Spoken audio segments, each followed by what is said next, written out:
తక్కువ సమయంలో ఎక్కువ ఇన్ఫర్మేషన్ తెలుసుకోవడమే స్మార్ట్ పీపుల్ చేసే పని. న్యూస్ పేపర్ లాంటి క్లారిటీ, న్యూస్ ఛానల్స్ కంటే క్వాలిటీ. ఏంటి ఇంకేంటి? 4 Sides TV app download it. సన్నబియ్యం 2.8 కోట్ల మంది రేషన్ కార్డుదారులకు వర్తింపు.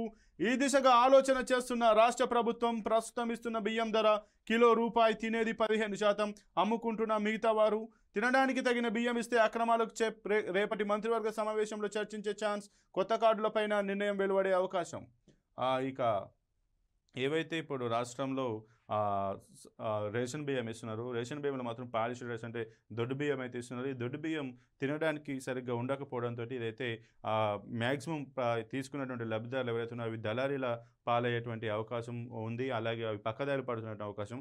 ఈ నేపథ్యంలో ఎవరైతే రేషన్ కార్డు ఉన్నారో దాదాపు 2.8 కోట్ల మంది లబ్ధిదారులకైతే సన్నబియ్యం ఇచ్చేందుకైతే ప్రణాళికలు సిద్ధం చేసినట్టుగా ఉంది. ఇక ఇలా తినే బియ్యం ఇస్తే మాత్రం అమ్ముకోవడానికి పక్కదారి పట్టే ఛాన్స్ తక్కువగా ఉంటుందని కూడా రాష్ట్ర ప్రభుత్వం అయితే అభిప్రాయపడుతున్నటువంటి సిచ్యువేషన్ ఉంది. ఇక దీనికి సంబంధించి రేపు ఇవాళ జరిగేటువంటి మంత్రివర్గ సమావేశం అంటే రేపటి మంత్రివర్గ సమావేశంలో కూడా కేబినెట్ అయితే ఈ మేరకు నిర్ణయం తీసుకోనున్నట్టుగా కూడా మనకైతే సమాచారం అందుతోంది.